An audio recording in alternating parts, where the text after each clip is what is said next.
नमस्कार श्रोताओं, मेरा नाम है अन्नपूर्णा और आज मैं आपको सुना रही हूँ मुंशी प्रेमचंद की एक और रचना गिला। जीवन का बड़ा भाग इसी घर में गुजर गया, पर कभी आराम न नसीब हुआ। मेरे पति संसार की दृष्टि में बड़े सज्जन, बड़े शिष्ट, बड़े उदार, बड़े सौम्य होंगे, लेकिन जिस पर गुजरती है वही जानता है। संसार को उन लोगों की प्रशंसा करने में आनंद आता है जो अपने घर को भाड़ में झोंक रहे हों, गैरों के पीछे अपना सर्वनाश किए डालते हों। जो प्राणी घर वालों के लिए मरता है उसकी प्रशंसा संसार वाले नहीं करते। वह तो उनकी दृष्टि में स्वार्थी हैं, कृपण हैं, संकीर्ण हृदय हैं, आचार भ्रष्ट हैं। इसी तरह जो लोग बाहर वालों के लिए मरते हैं उनकी प्रशंसा घर वाले क्यों करने लगे। अब इन्हीं को देखो, सारे दिन मुझे जलाया करते हैं। मैं पर्दा तो नहीं करती, लेकिन सौदे सुलभ के लिए बाजार जाना बुरा मालूम होता है। और इनका यह हाल है कि चीज़ मंगाओ तो ऐसी दुकान से लाएंगे जहां कोई ग्राहक भूल कर भी ना जाता हो। ऐसी दुकान पर न तो चीज़ अच्छी मिलती है, न तौल ठीक होती है, न दाम ही उचित होते हैं। यह दोष ना होते तो वह दुकान बदनाम ही क्यों होती। पर इन्हें ऐसी ही गई बीती दुकानों की चीज़ें लाने की मरज है। बार बार कह दिया, साहब की चलती हुई दुकान से सौदे लाया करो, वहाँ माल अधिक खपता है इसलिए ताज़ा माल आता रहता है। पर इनकी तो टुटपुजिया से बनती है और वे इन्हें उल्टे छुरे से मूंढते हैं। गेहूं लाएंगे तो सारे बाजार से खराब, भुना हुआ चावल ऐसा मोटा कि बैल भी ना पूछे, दाल में कराई और कंकड़ भरे हुए। मनो लकड़ी जला डालो, क्या मजाल की गले। घी लाएंगे तो आधा आधा तेल, या 16 आने काटो जेम और दरअसल घी से एक छटा कम। तेल लाएंगे तो मिलावट, बालों में डालो तो चिमट जाए, पर दाम दे आएंगे शुद्ध आंवले के तेल का। किसी चलती हुई नामी दुकान पर जाते तो इन्हें जैसे डर लगता है, शायद ऊंची दुकान और फीके पकवान के कायल हैं। मेरा अनुभव तो यह है कि नीची दुकान पर ही सड़े पकवान मिलते हैं। एक दिन की बात हो तो बर्दाश्त कर ली जाए, रोज रोज का टंटा नहीं सहा जाता। मैं पूछती हूँ, आखिर आप टुटपुजियों की दुकान पर जाते ही क्यों हैं? क्या उनके पालन पोषण का ठेका तुम्ही ने लिया है? आप फरमाते हैं, मुझे देखकर सबके सब बुलाने लगते हैं। वाह, क्या कहना है, कितनी दूर की बात कही है। ज़रा इन्हें बुला लिया और खुशामद के 2 शब्द सुना दिए, थोड़ी सी स्तुति कर दी, बस इनका मिजाज आसमान पर जा पहुंचा। फिर इन्हें सुधी नहीं रहती कि यह कूड़ा करकट बांध रहा है या क्या। पूछती हूँ, तुम उस रास्ते से जाते ही क्यों हो? क्यों किसी दूसरे रास्ते से नहीं जाते? ऐसे उठाई गिरो के मुंह ही क्यों लगते हो? इसका कोई जवाब नहीं। एक चुप सब बाधाओं को हराती है।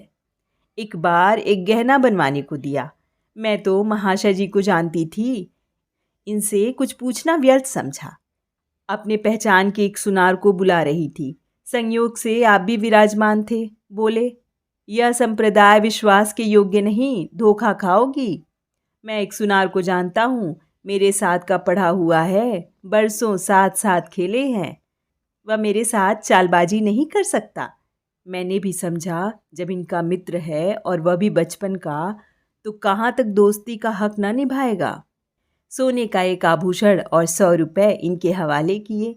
इस भोले महाशय ने वह आभूषण और रुपए न जाने किस बेईमान को दे दिए कि बरसों के झंझट के बाद जब चीज़ बनकर आई तो 8 आने तांबा और इतनी भद्दी कि देखकर घिन लगती थी।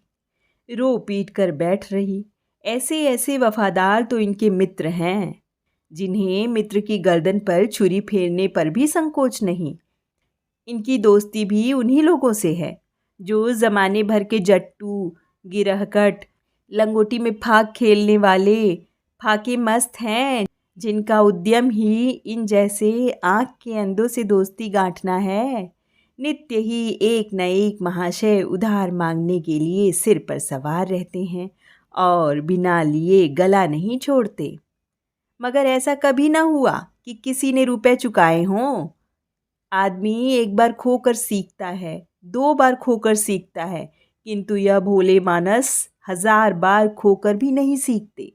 जब कहती हूँ रुपए तो दे आए, अब मांग क्यों नहीं लाते? क्या मर गए तुम्हारे वह दोस्त? तो बस बगले झांक कर रह जाते हैं। आपसे मित्रों को सूखा जवाब नहीं दिया जाता। खैर, सूखा जवाब ना दो। मैं भी नहीं कहती कि दोस्तों से बेमुरवती करो, मगर चिकनी चुपड़ी बातें तो बना सकते हो, बहाने तो कर सकते हो। किसी मित्र ने रुपए मांगे और आपके सिर पर बोझ पड़ा। बेचारे कैसे इनकार करें? आखिर लोग जान जाएंगे कि नहीं कि यह महाशय भी खुक्खल ही हैं। इनकी हविस यह है कि दुनिया इन्हें संपन्न समझती रहे, चाहे मेरे गहने ही क्यों न गिरव रखने पड़े। सच कहती हूँ, कभी कभी तो एक एक पैसे की तंगी हो जाती है और इस भले आदमी को रुपए जैसे घर में काटते हैं। जब तक रुपए के वारे न्यारे ना कर ले, इन्हें चैन नहीं। इनके करतूत कहाँ तक गाऊं? मेरी तो नाक में दम आ गया। एक न एक मेहमान रोज यमराज की भांति सिर पर सवार रहते हैं। ना जाने कहाँ के बेफिक्रे इनके मित्र हैं। कोई कहीं से आकर मरता है, कोई कहीं से। घर क्या है, अपाहिजों का अड्डा है। जरा सा तो घर, मुश्किल से 2 पलंग, ओढ़ना बिछौना भी फालतू नहीं, मगर आप हैं कि मित्रों को निमंत्रण देने को तैयार। आप तो अतिथि के साथ लेटेंगे, इसलिए इन्हें चारपाई भी चाहिए, ओढ़ना बिछौना भी चाहिए, नहीं तो घर का पर्दा खुल जाए। जाता है मेरे बच्चे के सिर। गर्मियों में तो खैर कोई मुजायका नहीं, लेकिन जाड़ों में तो ईश्वर ही याद आते हैं।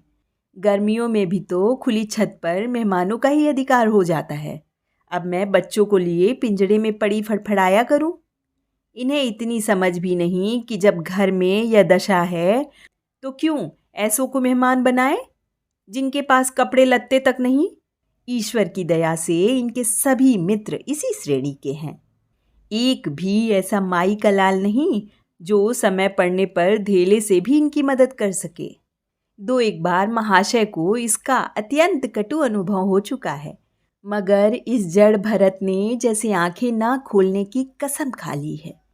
ऐसे ही दरिद्र भट्टाचार्यों से इनकी पटती है। शहर में इतने लक्ष्मी के पुत्र हैं, पर आपका किसी से परिचय नहीं। उनके पास जाते इनकी आत्मा दुखती है। दोस्ती गांठेंगे ऐसों से जिनके घर में खाने का ठिकाना नहीं। एक बार हमारा कहार छोड़कर चला गया और कई दिन कोई दूसरा कहार ना मिला। किसी चतुर और कुशल कहार की तलाश में थी, किंतु आपको जल्द से जल्द कोई आदमी रख लेने की धुन सवार हो गई।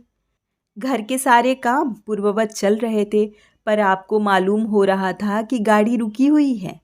मेरा जूठे बर्तन मांजना और अपना साग भाजी के लिए बाजार जाना इनके लिए असहाय हो उठा। एक दिन जाने कहाँ से एक बांगड़ू को पकड़ लाए। उसकी सूरत कहे देती थी कि कोई जांगलू है, मगर आपने उसका ऐसा बखान किया कि क्या कहूँ। बड़ा होशियार है, बड़ा आज्ञाकारी है, परले सिरे का मेहनती है, गजब का सलीकेदार और बहुत ही ईमानदार। खैर, मैंने उसे रख लिया। मैं बार बार क्यों इनकी बातों में आ जाती हूँ, इसका मुझे स्वयं आश्चर्य है। यह आदमी केवल रूप से आदमी था, आदमियत के और कोई लक्षण इसमें ना थे। किसी काम की तमीज़ नहीं। बेईमान न था, पर गधा अव्वल दर्जे का। बेईमान होता तो कम से कम इतनी तस्कीन तो होती कि खुद खा जाता है। अभागा दुकानदारों के हाथों लुट जाता था। 10 तक की गिनती उसे ना आती थी। 1 रुपया देकर बाजार भेजूं तो संध्या तक हिसाब ना समझा सके। क्रोध पी पी कर रह जाती थी।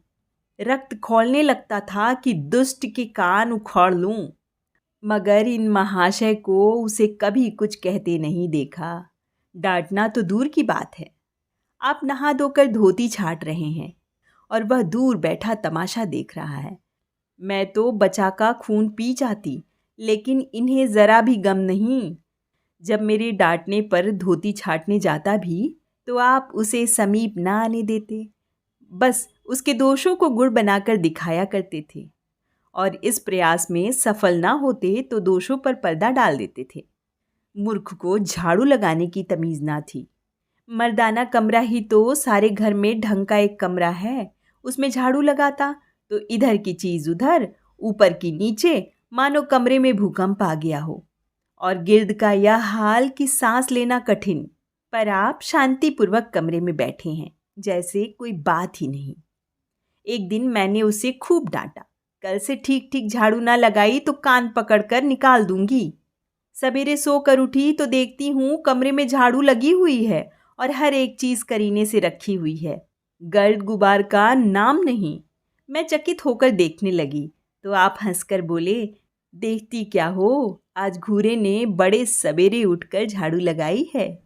मैंने समझा दिया, तुम ढंग तो बताती नहीं, उल्टे डांटने लगती हो। मैंने समझा, खैर दुष्ट ने कम से कम एक काम तो सलीके से किया, अब रोज कमरा साफ सुथरा मिलता। घूरे मेरी दृष्टि में विश्वासी बनने लगा। संयोग की बात, एक दिन मैं जरा मामूल से सवेरे उठ बैठी और कमरे में आई तो क्या देखती हूँ कि घूरे द्वार पर खड़ा है और आप तन मन से कमरे में झाड़ू लगा रहे हैं। मेरी आंखों में खून उतर आया। उनके हाथ से झाड़ू छीनकर घूरे के सिर जमा दी। हरामखोर को उसी दम निकाल बाहर किया। आप फरमाने लगे कि उसका महीना तो चुका दो। वाह री समझ, एक तो काम न करे, उस पर आंखें दिखाए, उस पर पूरी मजूरी भी चुका दूं। मैंने एक कौड़ी भी ना दी। एक कुर्ता दिया था वह भी छीन लिया। इस पर जड़ भरत महाशय मुझसे कई दिन रूठे रहे। घर छोड़कर भागे जाते थे, बड़ी मुश्किलों से रुके। ऐसे ऐसे भोंदू भी संसार में पड़े हुए हैं। मैं ना होती तो शायद अब तक इन्हें किसी ने बाजार में बेच दिया होता। एक दिन मेहतर ने उतारे कपड़ों का सवाल किया। इस बेकारी के ज़माने में फालतू कपड़े तो शायद पुलिस वालों या रईसों के घर में हो। मेरे घर में तो ज़रूरी कपड़े भी काफ़ी नहीं। आपका वस्त्रालय एक बक्ची में आ जाएगा, जो डाक के पार्सल से कहीं भेजा जा सकता है। फिर इस साल जाड़ों के कपड़े बनवाने की नौबत ना आई। पैसे नज़र नहीं आते, कपड़े कहाँ से बने? मैंने मेहतर को साफ जवाब दे दिया। कड़ाके का जाड़ा पड़ रहा था, इसका अनुभव मुझे कम ना था। गरीबों पर क्या बीत रही है इसका भी मुझे ज्ञान था। लेकिन मेरे या आपके पास खेत के सिवा इसका और क्या इलाज है? जब तक समाज का यह संगठन रहेगा, ऐसी शिकायतें पैदा होती रहेंगी। जब एक एक अमीर और रईस के पास एक एक मालगाड़ी कपड़ों से भरी हुई है, तब फिर निर्धनों को क्यों न नग्नता का कष्ट उठाना पड़े? खैर, मैंने तो मेहतर को जवाब दे दिया।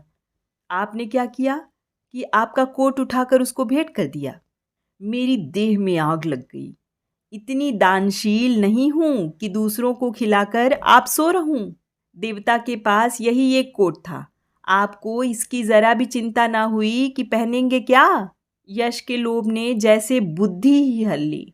मेहतर ने सलाम किया, दुआएं दी और अपनी राह ली। आप कई दिन सर्दी से ठिठुरते रहे। प्रातःकाल घूमने जाया करते थे, वह बंद हो गया। ईश्वर ने उन्हें हृदय भी एक विचित्र प्रकार का दिया है। फटे पुराने कपड़े पहनते आपको जरा भी संकोच नहीं आता। मैं तो मारे लाज के गड़ जाती हूँ, पर आपको जरा फिक्र नहीं। कोई हंसता है तो हंसे, आपकी बला से। अंत में जब मुझसे ना देखा गया तो एक कोट बनवा दिया। जी तो जलता था कि खूब सर्दी खाने दूं, पर डरी कि कहीं बीमार पड़ जाएं तो और बुरा हो। आखिर काम तो उन्हीं को करना है। महाशय अपने दिल में समझते होंगे मैं कितना विनीत, कितना परोपकारी हूँ। शायद इन्हें इन बातों का गर्व हो। मैं इन्हें परोपकारी नहीं समझती, न विनीत ही समझती हूँ। यह जड़ता है, सीधी सादी निरीहता। जिस मेहतर को आपने अपना कोट दिया, उसे मैंने कई बार रात को शराब के नशे में मस्त झूमता देखा है और आपको दिखा भी दिया है। फिर दूसरों की विवेकहीनता की पुरौती हम क्यों करें? अगर आप विनीत और परोपकारी होते तो घर वालों के प्रति भी तो आपके मन में कुछ उदारता होती। या सारी उदारता बाहर वालों ही के लिए सुरक्षित है? घर वालों को उसका अल्पांश भी ना मिलना चाहिए। मेरी इतनी अवस्था बीत गई, पर इस भले आदमी ने कभी अपने हाथ से मुझे एक उपहार भी ना दिया। बेशक मैं जो चीज़ बाजार से मंगवाऊं उसे लाने में इन्हें ज़रा भी आपत्ति नहीं, बिल्कुल उज्र हैं। मगर रुपए मैं दे दूं, यह शर्त है। इन्हें खुद कभी यह उमंग नहीं होती। या मैं मानती हूँ कि बेचारे अपने लिए भी कुछ नहीं लाते। मैं जो कुछ मंगवा दूं उसी पर संतुष्ट हो जाते हैं। मगर आखिर आदमी कभी कभी शौक की चीज़ें चाहता ही है। अन्य पुरुषों को देखती हूँ, स्त्री के लिए तरह तरह के गहने, भांति भांति के कपड़े, शौक श्रृंगार की वस्तुएं लाते रहते हैं। यहाँ इस व्यवहार का निषेध है। बच्चों के लिए भी मिठाइयाँ, खिलौने, बाजे शायद जीवन में एक बार भी ना लाए हों। शपथ भी खा ली है, इसलिए मैं तो इन्हें कृपण कहूँगी, अरसिक कहूँगी, हृदय शून्य कहूँगी, उदार नहीं कह सकती। दूसरों के साथ इनका जो सेवा भाव है, उसका कारण है इनका यश लोभ और व्यवहारिक अज्ञानता। आपके विनय का यह हाल है कि जिस दफ्तर में आप नौकर हैं, उसके किसी अधिकारी से आपका मेल जोल नहीं। अफसरों को सलाम करना तो आपकी नीति के विरुद्ध है। नज़र या डाली तो दूर की बात है, और तो और कभी किसी अफसर के घर नहीं जाते। इसका खामियाजा आप न उठाएं तो कौन उठाए। औरों को रियायती छुट्टियां मिलती हैं, आपका वेतन कटता है। औरों की तरक्कियां होती हैं, आपको कोई पूछता भी नहीं। हाजिरी में 5 मिनट की भी देर हो जाए तो जवाब पूछा जाता है। बेचारे जी तोड़कर काम करते हैं। कोई बड़ा कठिन काम आ जाता है तो इन्हीं के सिर मढ़ा जाता है। इन्हें जरा भी आपत्ति नहीं। दफ्तर में इन्हें घिस्सू पिस्सू आदि उपाधियां मिली हुई हैं।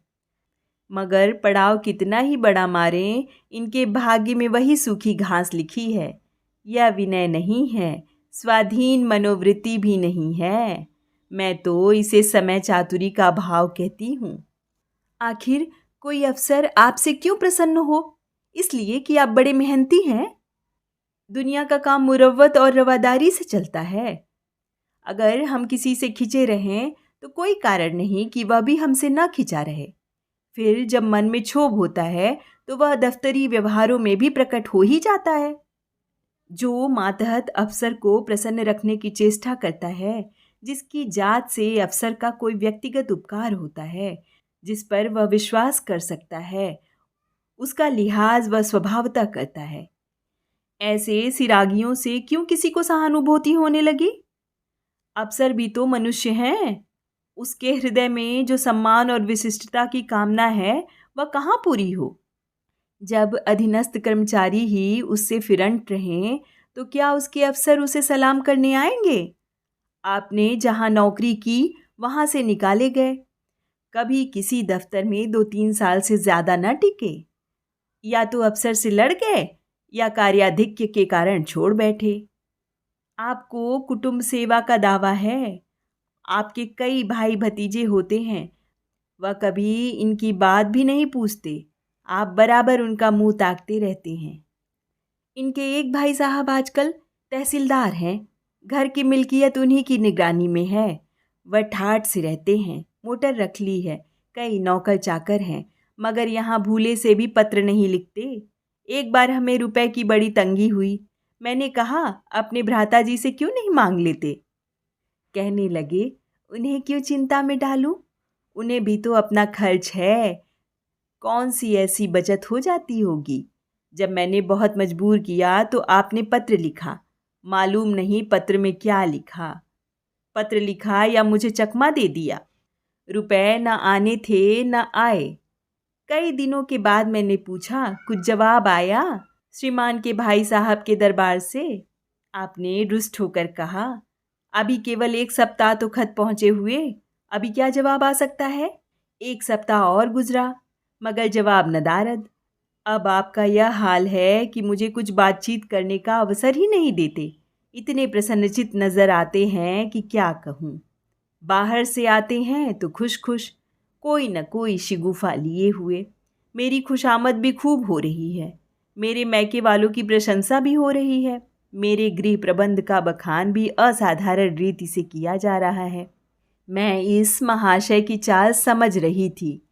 यह सारी दिलजोई केवल इसलिए थी कि श्रीमान के भाई साहब के विषय में कुछ पूछ न बैठूं।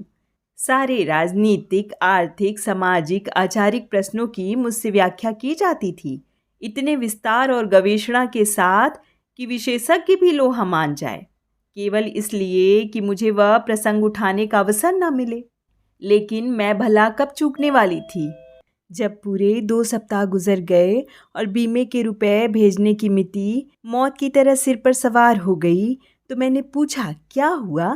तुम्हारे भाई साहब ने श्रीमुख से कुछ फरमाया या अभी तक पत्र नहीं पहुंचा?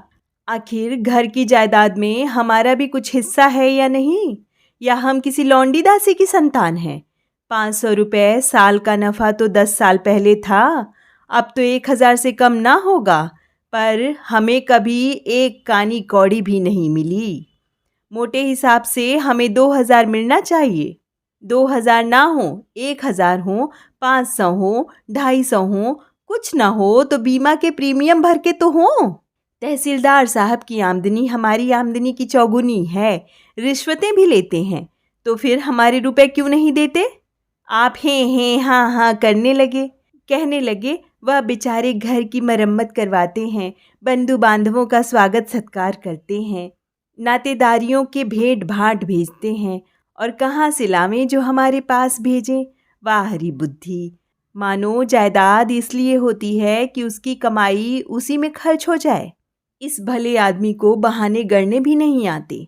मुझसे पूछने में एक नहीं 1,000 बता देती, एक से एक बढ़कर कह देते घर में आग लग गई, सब कुछ स्वाहा हो गया था या चोरी हो गई, तिनका तक ना बचा, या 10,000 का अनाज भरा था उसमें घाटा रहा, या किसी से फौजदारी हो गई उसमें दिवाला पिट गया। आपको सूझी भी तो लचर सी बात। तकदीर ठोक कर बैठ रही, पड़ोस की एक महिला से रुपए कर्ज लिए, तब जाकर काम चला। फिर भी आप भाई भतीजों की तारीफ की पुल बांधते हैं तो मेरे शरीर में आग लग जाती है। ऐसे कौरवों से ईश्वर बचाएं। ईश्वर की दया से आपके 2 बच्चे हैं, 2 बच्चियां भी हैं। ईश्वर की दया कहूँ या कोप कहूँ, सब के सब उद्यमी हो गए हैं कि खुदा की पनाह। मगर क्या मजाल कि यह भोंदू किसी को कड़ी आंखों से देखें। रात के 8 बज गए हैं, युवराज अभी घूम कर नहीं आए। मैं घबरा रही हूँ, आप निश्चिंत बैठे अखबार पढ़ रहे हैं। झल्लाई हुई जाती हूँ और अखबार छीन कर कहती हूँ, जाकर जरा देखते क्यों नहीं लौंडा कहाँ रह गया। न जाने तुम्हारा हृदय कितना कठोर है, ईश्वर ने तुम्हें संतान ही न जाने क्यों दे दी। पिता का पुत्र के साथ कुछ तो धर्म है। तब आप भी गर्म हो जाते हैं।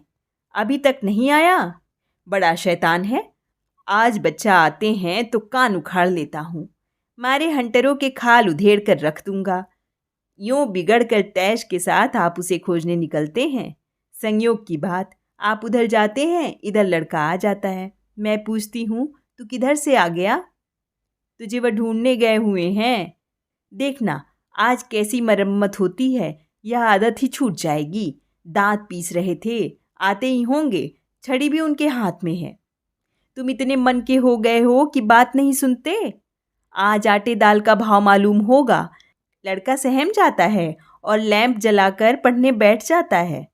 महाशय जी 2-2.5 घंटे बाद लौटते हैं, हैरान परेशान बदहवास। घर में पांव रखते ही पूछते हैं, आया कि नहीं। मैं उनका क्रोध उत्तेजित करने के विचार से कहती हूँ, आकर बैठा तो है, जाकर पूछते क्यों नहीं। पूछ कर हार गई, कहाँ गया था, कुछ बोलता ही नहीं। आप गरज कर कहते हैं, मन्नू यहाँ आओ। लड़का थर थर कांपता हुआ आकर आंगन में खड़ा हो जाता है। दोनों बच्चियां घर में छिप जाती हैं कि कोई बड़ा भयंकर कांड होने वाला है। छोटा बच्चा खिड़की से चूहे की तरह झांक रहा है। आप क्रोध से बौखलाए हुए हैं, हाथ में छड़ी है ही।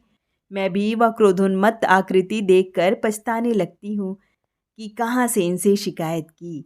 आप लड़के के पास जाते हैं, मगर छड़ी जमाने के बदले आहिस्ते से उसके कंधों पर हाथ रखकर बनावटी क्रोध से कहते हैं, तुम कहाँ गए थे जी? मना किया जाता है, मानते नहीं हो। खबरदार, जो अब कभी इतनी देर होगी, आदमी शाम को घर चला आता है या मटर गश्ती करता है। मैं समझ रही हूँ कि यह भूमिका है, विषय अब आएगा।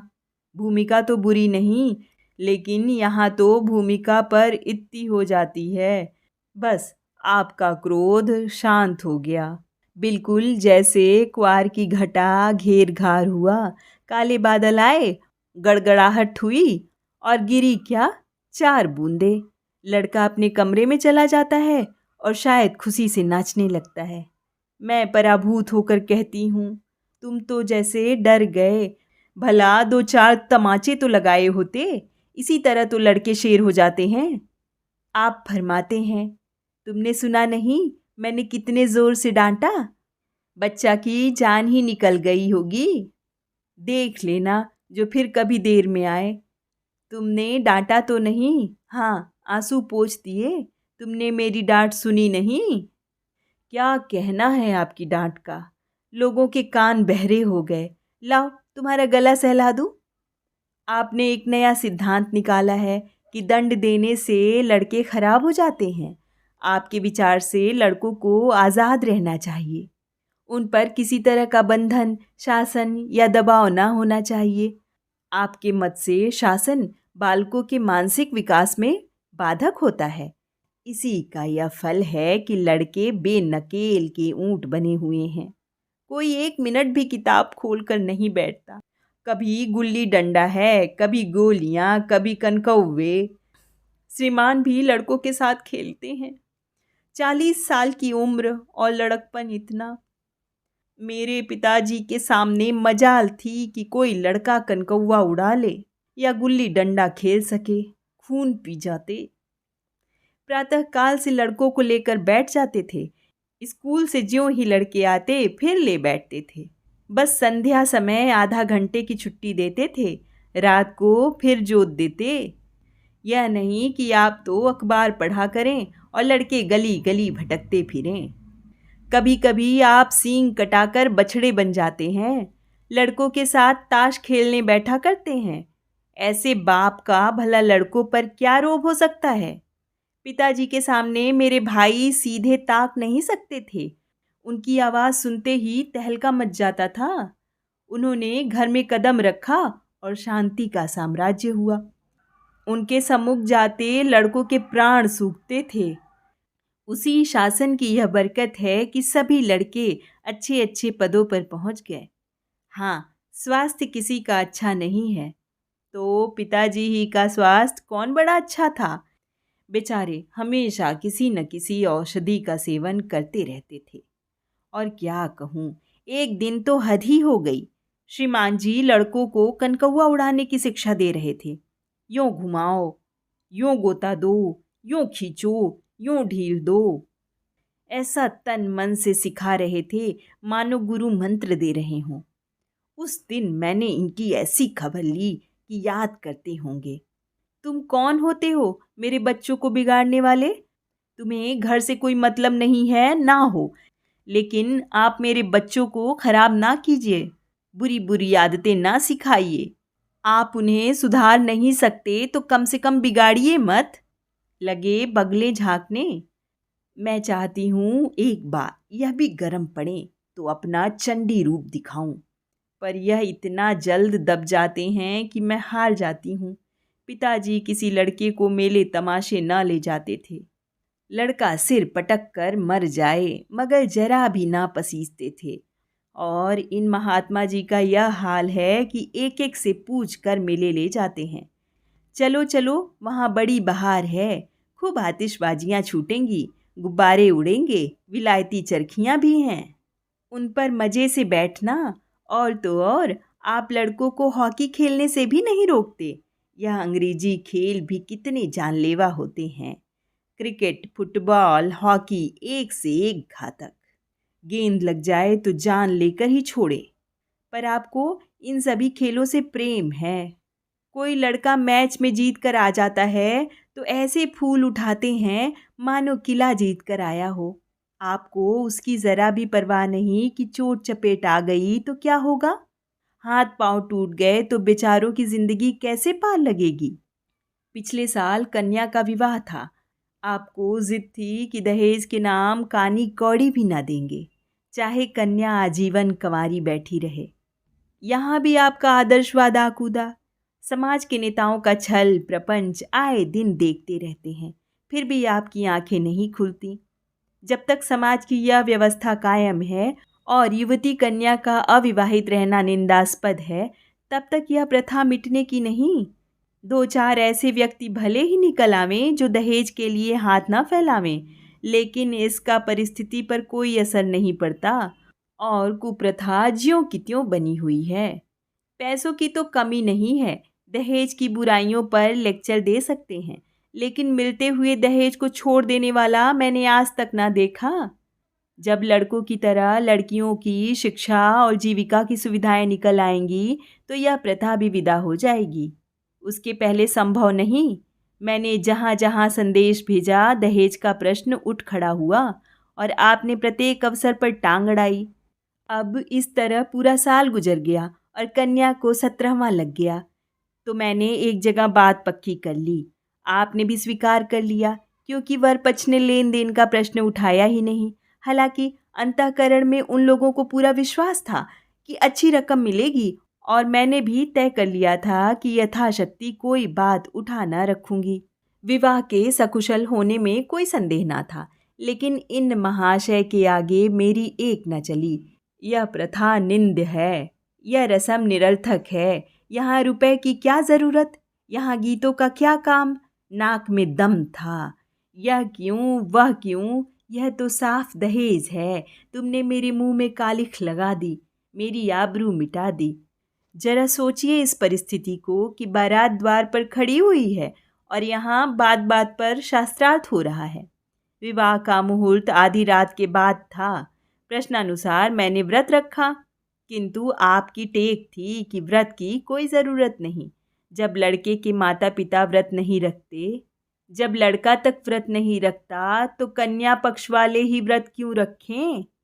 मैं और सारा खानदान मना करता रहा, लेकिन आपने नाश्ता किया, भोजन किया। खैर, कन्यादान का मुहूर्त आया। आप सदैव से इस प्रथा के विरोधी हैं। आप इसे निषिद्ध समझते हैं। कन्या क्या दान की वस्तु है? दान रुपए पैसे जगह जमीन का हो सकता है, पशुदान भी हो जाता है, लेकिन लड़की का दान एक लचर सी बात है। कितना समझाती हूँ, पुरानी प्रथा है, वेद काल से होती चली आई है।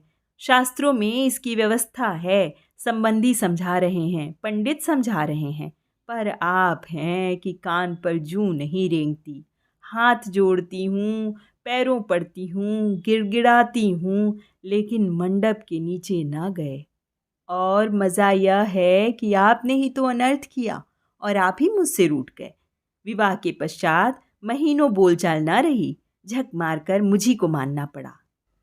किंतु सबसे बड़ी विडंबना यह है कि इन सारे दुर्गुणों के होते हुए भी मैं इनसे एक दिन भी पृथक नहीं रह सकती, एक क्षण का वियोग नहीं सह सकती।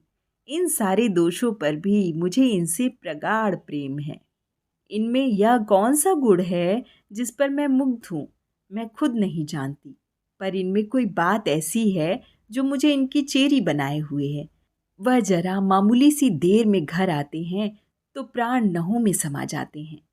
आज यदि विधाता इनके बदले मुझे कोई विद्या और बुद्धि का पुतला, रूप और धन का देवता भी दे, तो मैं उसकी ओर आंखें उठाकर ना देखूं। यह धर्म की बेड़ी नहीं है, कदापि नहीं।